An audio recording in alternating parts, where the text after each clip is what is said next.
नमस्कार, केवी स्टूडियो बेगूसराय में आप सबों का बहुत बहुत स्वागत है।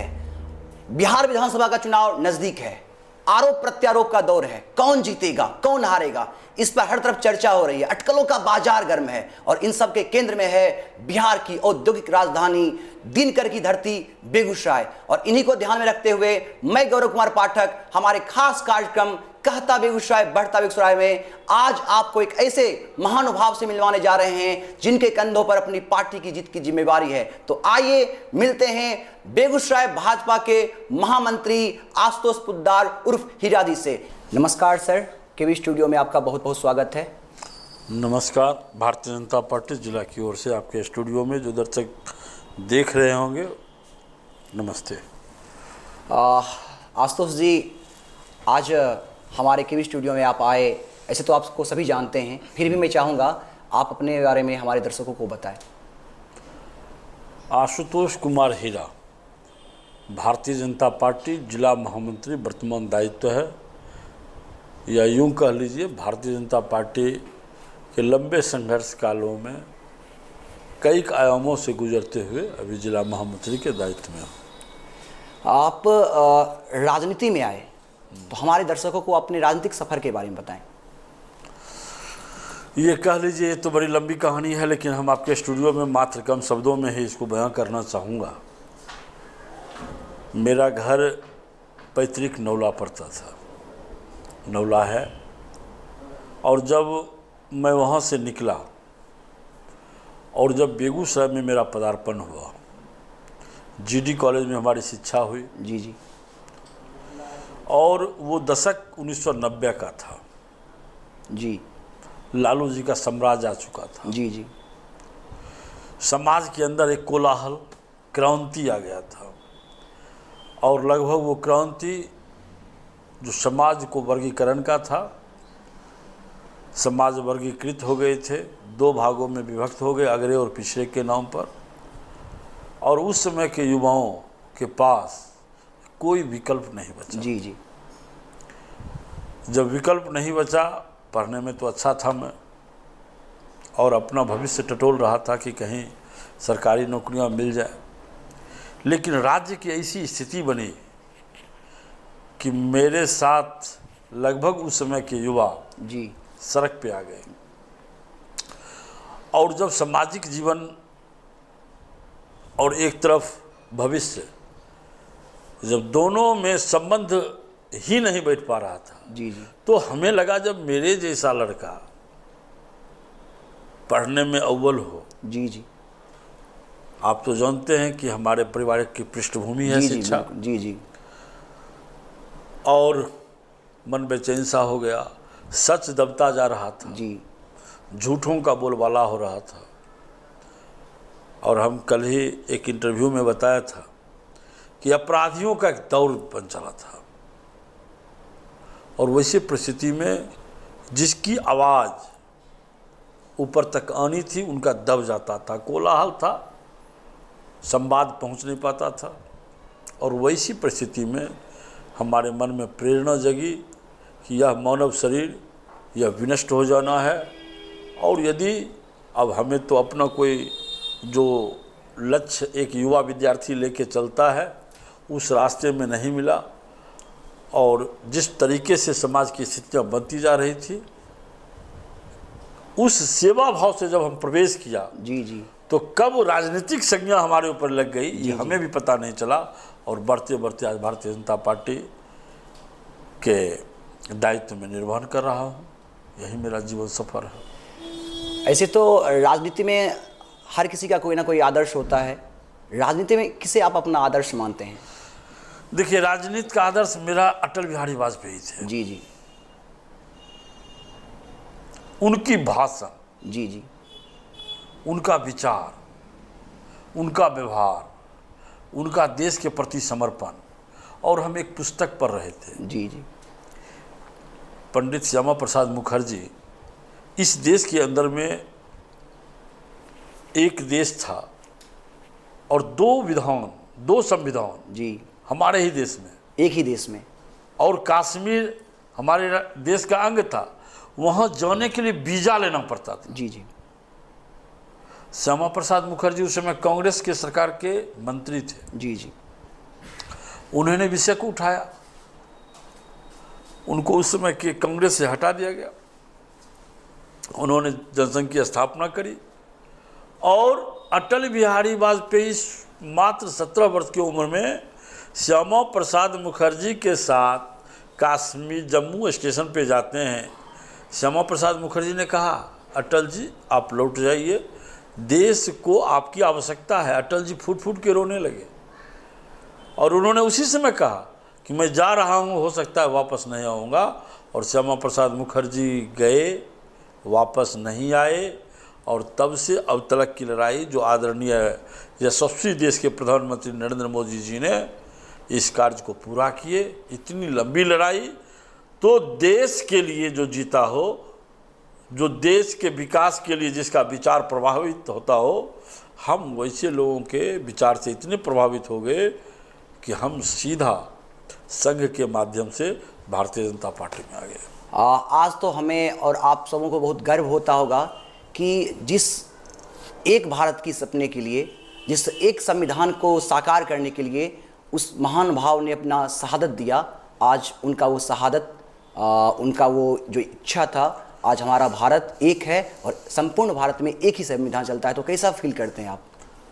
ये या कह लीजिए 1947 में देश को आज़ादी मिली थी अंग्रेज़ों से, लेकिन संपूर्ण रूप से हम आज़ाद नहीं हुए थे और कुछ आज़ादी अभी भी हमारे देश में बाकी हैं जिनसे हमें मुक्ति पाना है।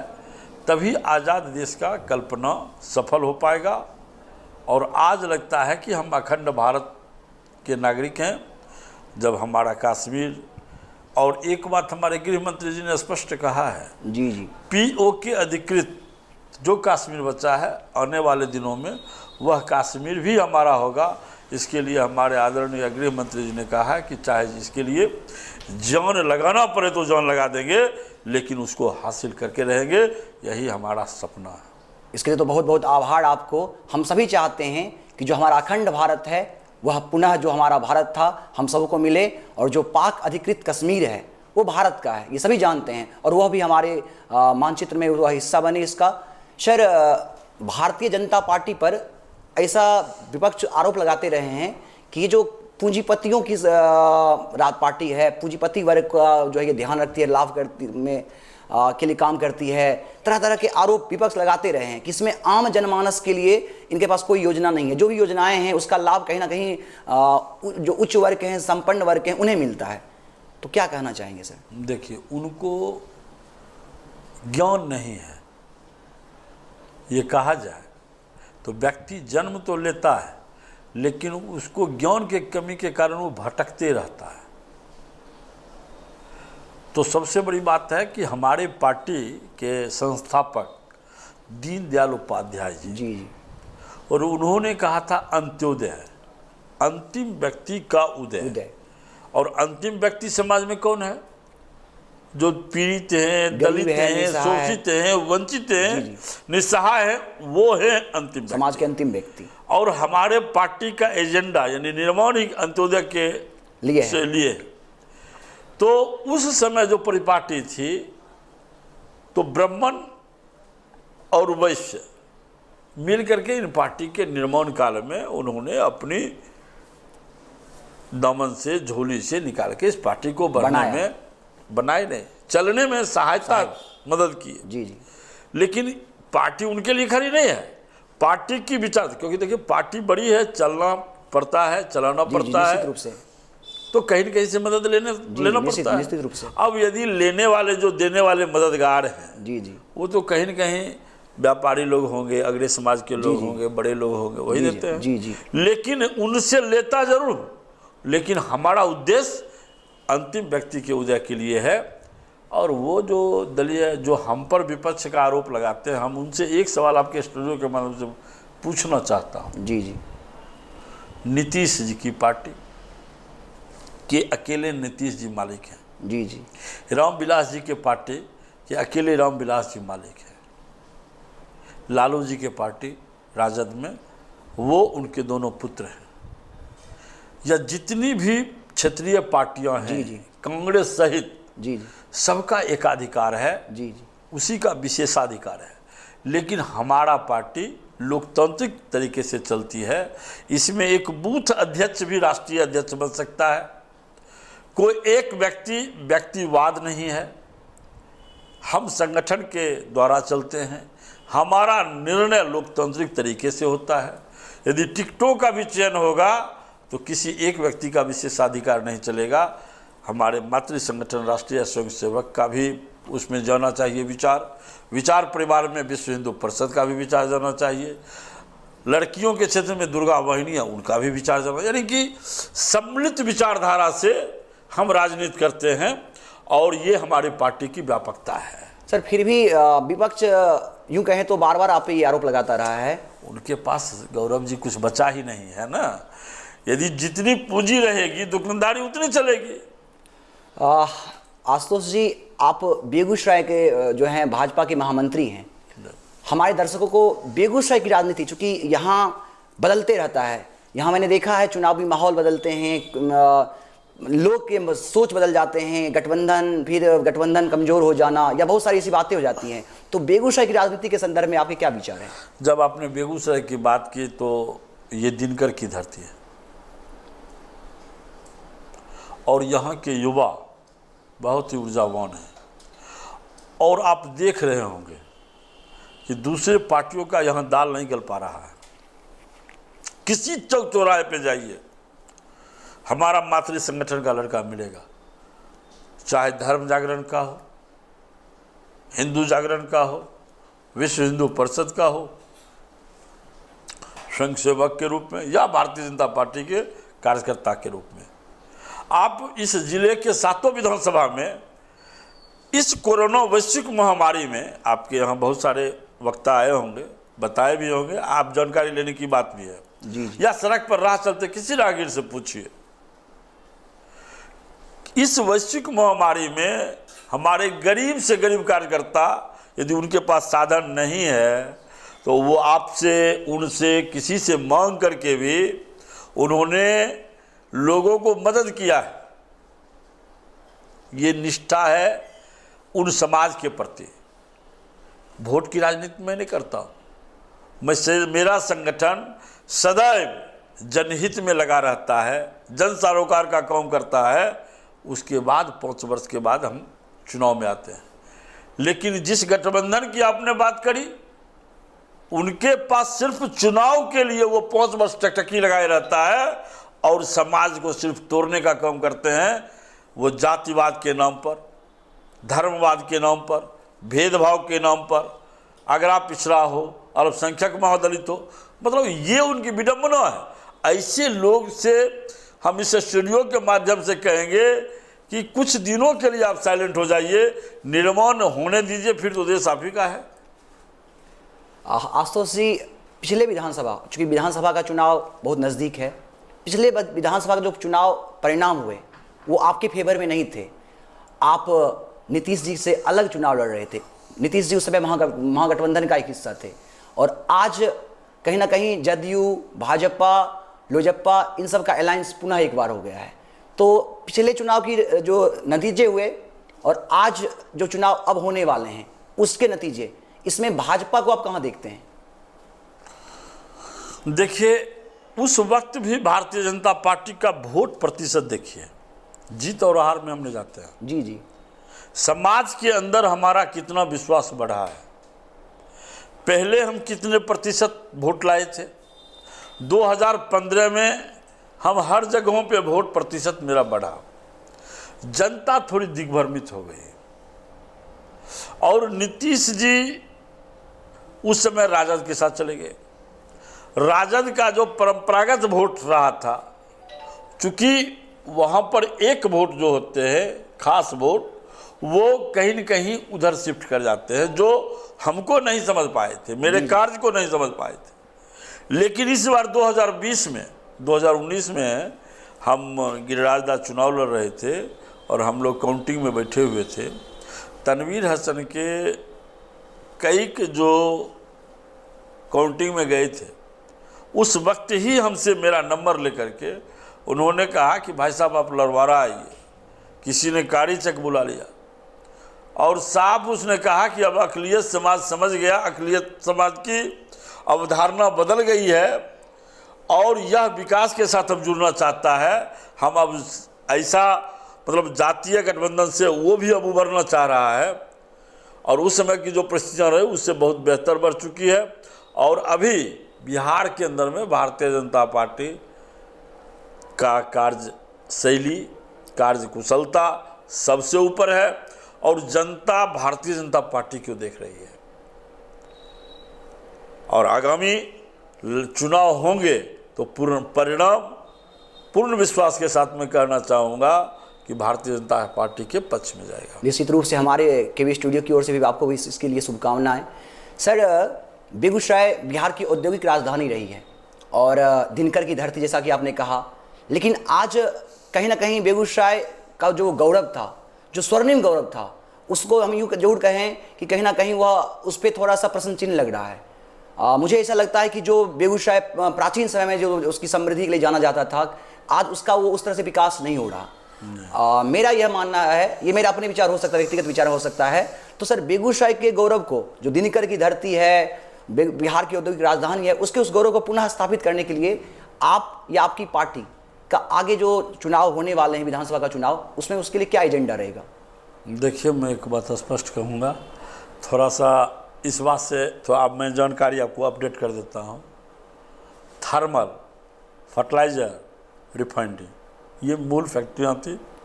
उससे ढेर सारे अनुषंगिक फैक्ट्रियाँ उससे चलती थी। बीच के दिनों में लालू जी का नेतृत्व काल था, सभी कमोबेश मिटने के कगार पे थे, डूबने के कगार पे थे। अब हम आपको बता दें, थर्मल बिहार सरकार चला रही थी, सेंट्रल गवर्नमेंट एनटीपीसी का टेक ओवर एंड ओवर हो गया। अब उसका देख लीजिए कितना तेज़ी से विकास हो रहा है, रोज़ निविदा निकल रहा है, टेंडर भर रहे हैं, विकास का क्रम गति पकड़ लिया है। और एनटीपीसी देश और विश्व के लिए जाना जाता है, कहने की आवश्यकता नहीं है। अब चले आइए फर्टिलाइज़र पे। फर्टिलाइज़र बंद पड़ी थी, जितना लाभ होना था उससे अधिक हानि हो रही थी। गैस आधारित यशस्वी प्रधानमंत्री जी के द्वारा निर्णय लिया गया, फर्टिलाइज़र का निर्माण चरम पे है, आपकी नज़र में है। अब आइए रिफाइनरी जिस प्रकार से बीच के दिनों में लॉस में जा रही थी, ग्रॉस उसका जीरो पे जा रहा था, अब वही रिफाइनरी विकास भी किया है और सबसे बड़ी उपलब्धि 35,000 करोड़ रुपये का फिर जो है सो ये रिफाइनरी के विस्तारीकरण में पेट्रोलियम मंत्री ने दे दिया है।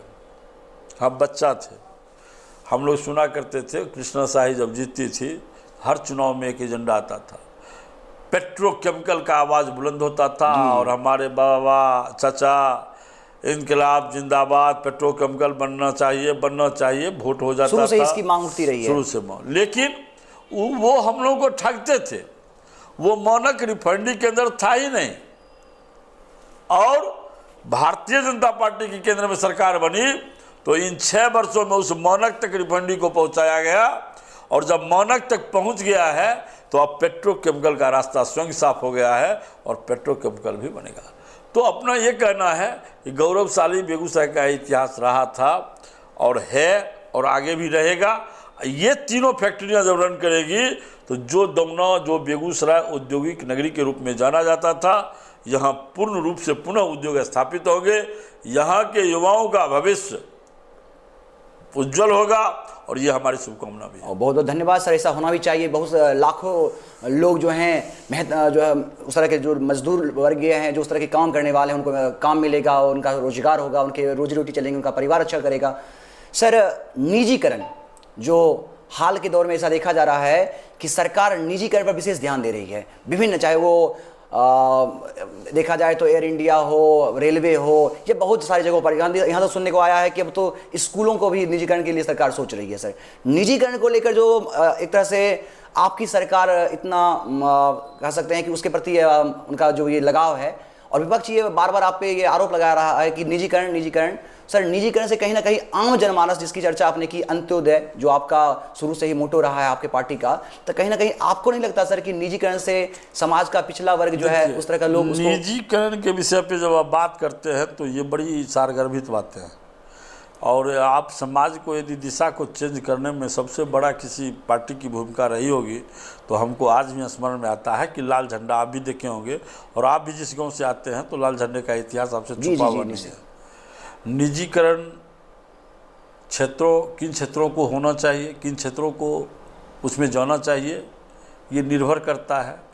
जब किसी संस्था को कोई व्यक्ति जब ऑपरेट करता है और उसमें उसकी खास भागीदारी बनती है तो उसको क्या लगता है कि इसमें हमारा लाभ है, तो उस तरीके को अपने तौर से करता है। और सरकारीकरण को क्या कर दिया कि इसको लूट का अड्डा बना दिया। आज एक ही बात आप ही समझिए, आप स्टूडियो चला रहे हैं, आपके यहाँ बहुत सारे हमारे जैसे नेता आते होंगे, कार्यकर्ता आते होंगे। जी।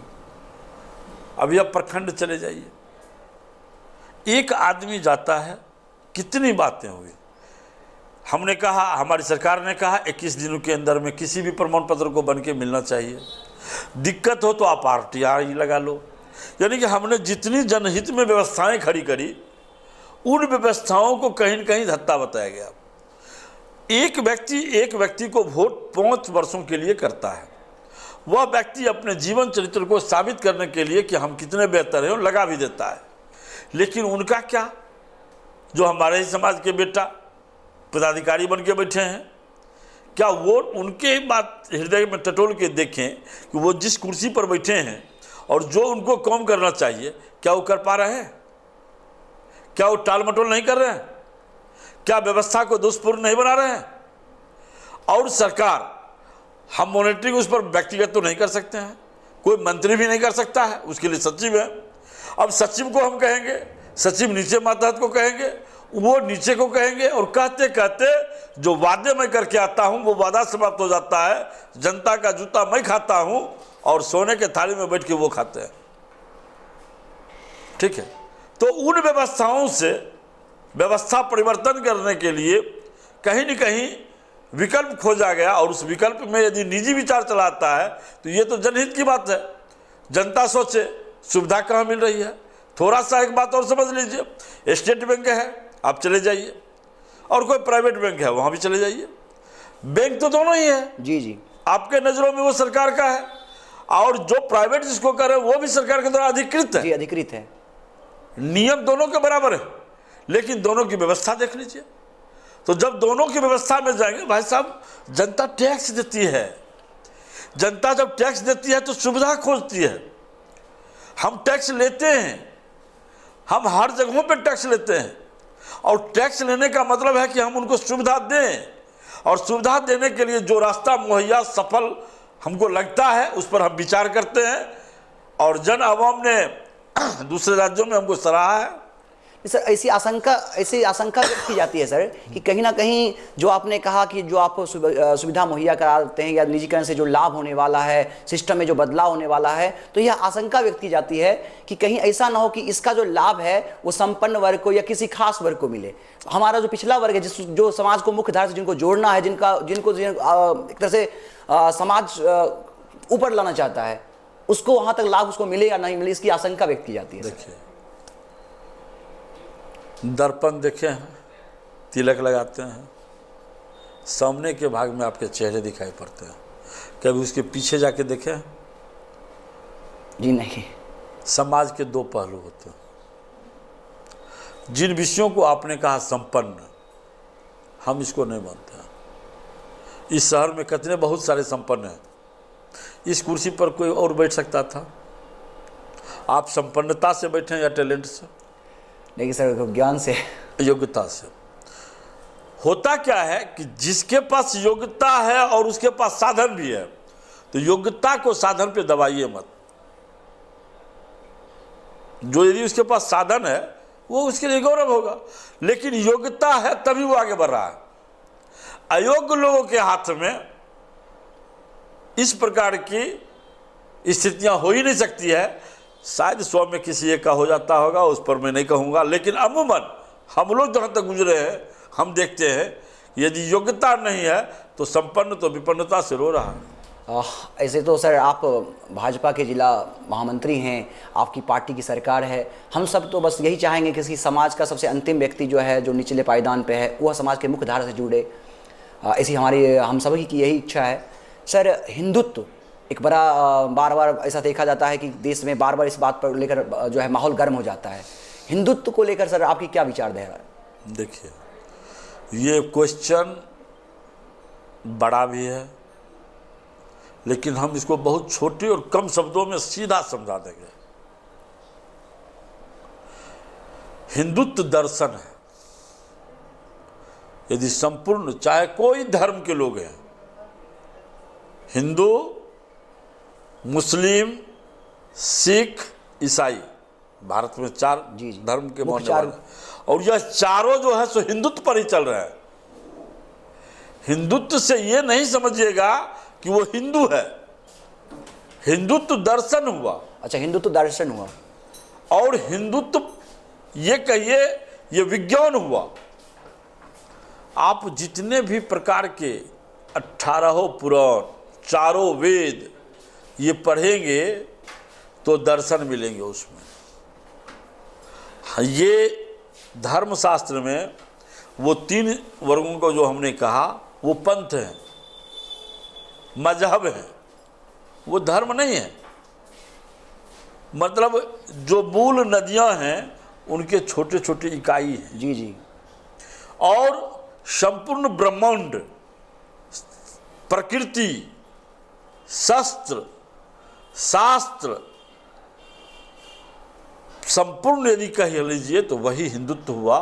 हिंदुत्व सनातन है, अखंड है। हिंदुत्व का मतलब है संपूर्ण ब्रह्मांड निर्माण।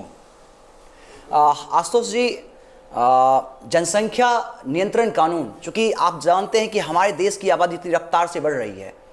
अभी देश की आबादी 140 करोड़ है वर्तमान, और बहुत तेज़ी से बढ़ रही है, और हम चीन के बाद दूसरा स्थान रखते हैं। लेकिन ऐसा अनुमान लगाया जा रहा है कि 2023-24 में हम चीन को भी पीछे छोड़ देंगे। तो कहीं ना कहीं संसाधन सीमित है और जनसंख्या विस्फोट की स्थिति में है। तो कहीं ना कहीं आपको नहीं लगता कि सीमित संसाधन में सभी के विकास के लिए, विकास के संतुलन के लिए कहीं ना कहीं जनसंख्या नियंत्रण कानून लाया जाए? और इससे हम स्वागत करते हैं गौरव जी, ये बिल्कुल आना चाहिए। हमको भी जीने का अधिकार है। आने वाले भविष्य, आने वाली पीढ़ी के लिए भी देश को सुरक्षित संरक्षित रखना जरूरी है। तो निश्चित रूप से आपके स्टूडियो के माध्यम से, और सबसे धन्यवाद तो मैं डॉक्टर रोशन जी को देना चाहूँगा कि वो ज़िले के तमाम ऐसे पार्टी के नेताओं, कार्यकर्ताओं, सामाजिक क्षेत्रों में काम कर रहे लोगों को बुला करके एक दर्शन लेते हैं। ये उनकी महानता है। और उनके इस स्टूडियो में जनसंख्या नियंत्रण पे यदि प्रश्न पूछा जा रहा है तो निश्चित रूप से वो वंदनीय है, अनुकरणीय है। आशुतोष जी, मेरा ये नहीं कहना है, मैंने कहा कि जब भी भाजपा इस मुद्दे को उठाती है, क्योंकि जनसंख्या विस्फोट, ठीक है, किसी एक व्यक्ति की समस्या नहीं है, ये संपूर्ण मानव जाति के लिए बहुत बड़ी समस्या है, संपूर्ण विश्व के लिए जो है बहुत बड़ी समस्या है। जितने भी विकसित राष्ट्र हैं उनकी जनसंख्या बहुत ही सीमित है। तो मेरा यह प्रश्न है कि जब भी कोई भाजपा के लीडर इस पर बोलते हैं तो विपक्ष जो है इस पर जो है वोट बैंक की राजनीति शुरू कर देती है, साथ नहीं देती। क्योंकि ये जो जनमानस की, जो ये चिंता जनमानस की है, आने वाली पीढ़ी की है, तो दूसरे विपक्षी पार्टी जो है उस पर सहमत नहीं होते या साथ नहीं देते। क्या कहना चाहेंगे? इस प्रश्न में उत्तर छुपा हुआ है। यदि उनको राष्ट्र से प्रेम होता, उनको समाज से प्रेम होता, तो ये विषय किसी पार्टी का मुद्दा नहीं बना करके समाज हित में साथ ले लिए होते। और चूँकि जनसंख्या नियंत्रण सबके लिए आवश्यकता है, किसी पार्टी के लिए नहीं है, किसी विशेष धर्म के लिए नहीं है, किसी व्यक्ति के लिए नहीं है।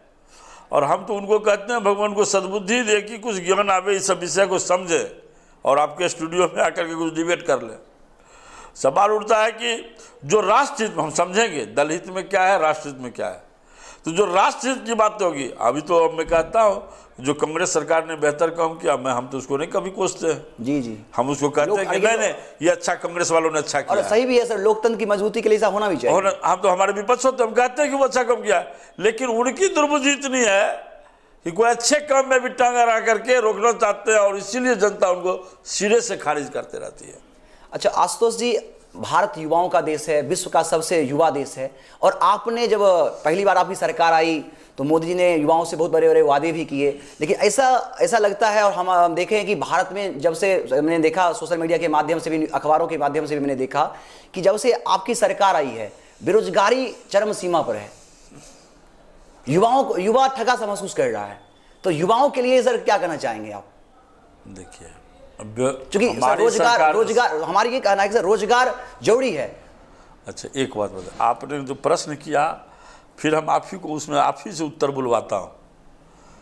जब कांग्रेस की 13 से पहले सरकार थी, 10 वर्षों तक मनमोहन जी की सरकार थी। जी जी निश्चित। मनमोहन जी की सरकार में रिफाइनरी के सेंसेक्स गिर रहे थे, वहाँ से मजदूरों का पलायन हो रहा था, फर्टिलाइजर बंद थी, थर्मल का विकास नहीं हो रहा था, सड़क नहीं बन पा रहे थे, पुल पुलिया नहीं बन पा रही थी, उद्योग जगत चरमरा गया था, और बिचौलियों का चांदी नहीं सोना सोना था।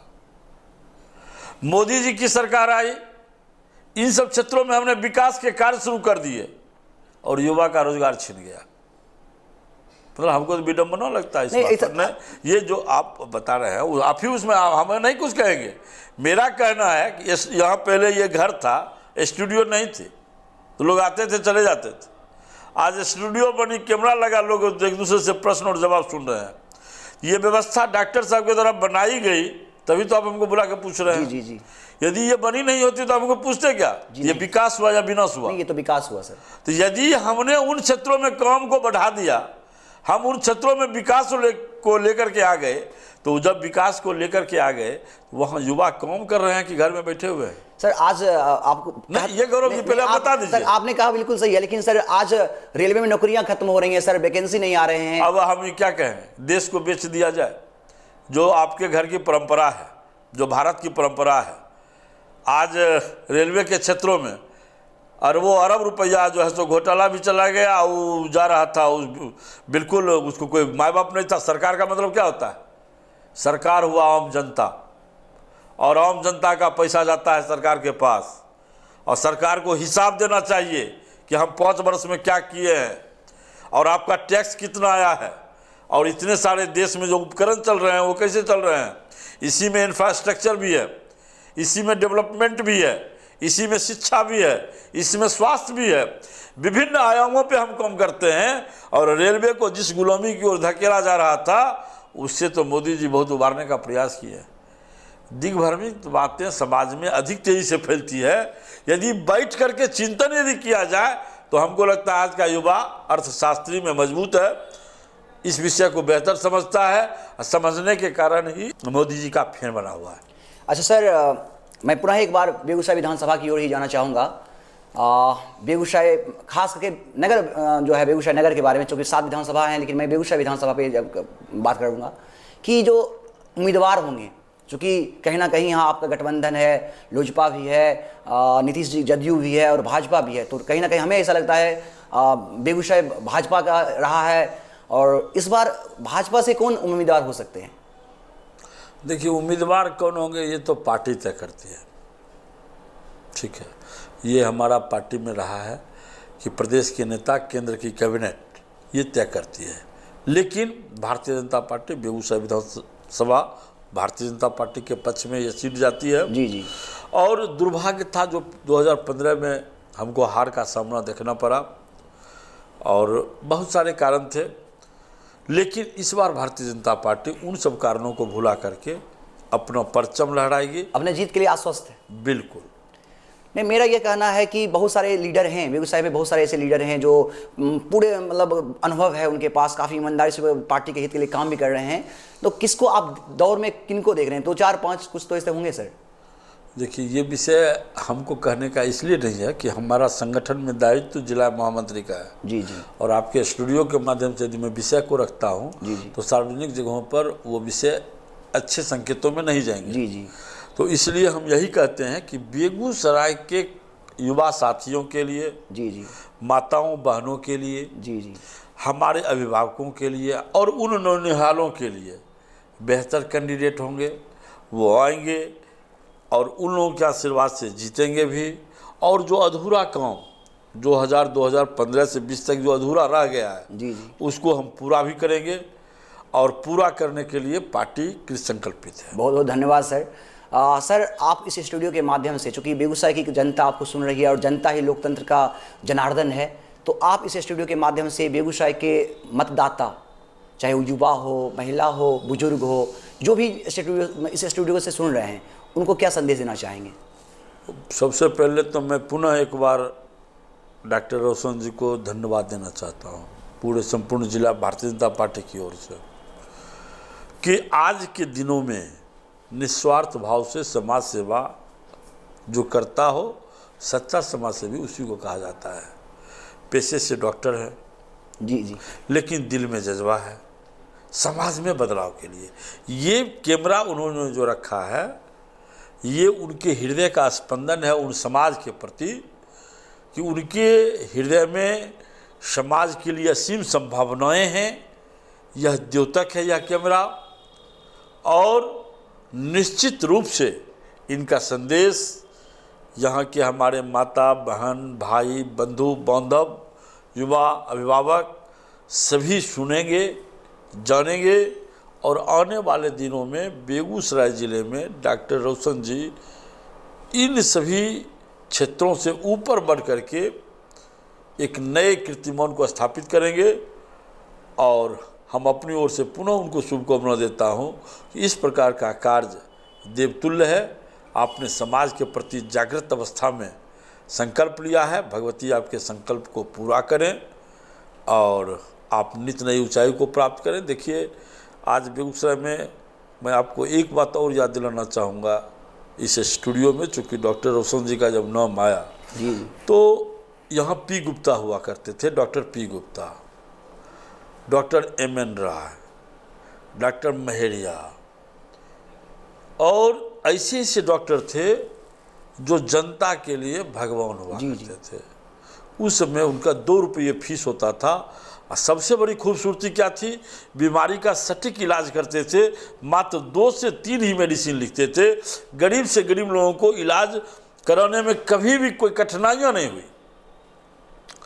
और अब के दिनों का जो दौर चला, हम आक्षेप आरोप नहीं लगाएंगे, लेकिन उन सबों में यदि डॉक्टर रोशन जी के माध्यम से, इन माध्यमों से समाज को संदेश दिया जा रहा है, तो निश्चित रूप से गौरव की बात है। इससे पूर्व किसी डॉक्टरों ने ऐसा कोई काम नहीं किए हैं जिससे सीधा समाज को संदेश जाए, सीधा सामाजिक क्षेत्रों के लोगों को ला करके विभिन्न विषयों को जानकारी प्राप्त करवा करके वो जनता के बीच में जागरण के दृष्टिकोण से काम किए हों, ऐसा हमको अभी तक पता नहीं चला, दिखाई नहीं दिया। पहली मर्तबा महसूस भी कर रहा हूं और सौभाग्य भी प्राप्त हुआ आपके बीच आने का, तो अच्छा लग रहा है। बहुत बहुत आभार सर के भी स्टूडियो की ओर से आपको कि आपने अपने व्यस्तम समय से समय निकालकर हमारे स्टूडियो को दिया और यहाँ अपने विचार रखे।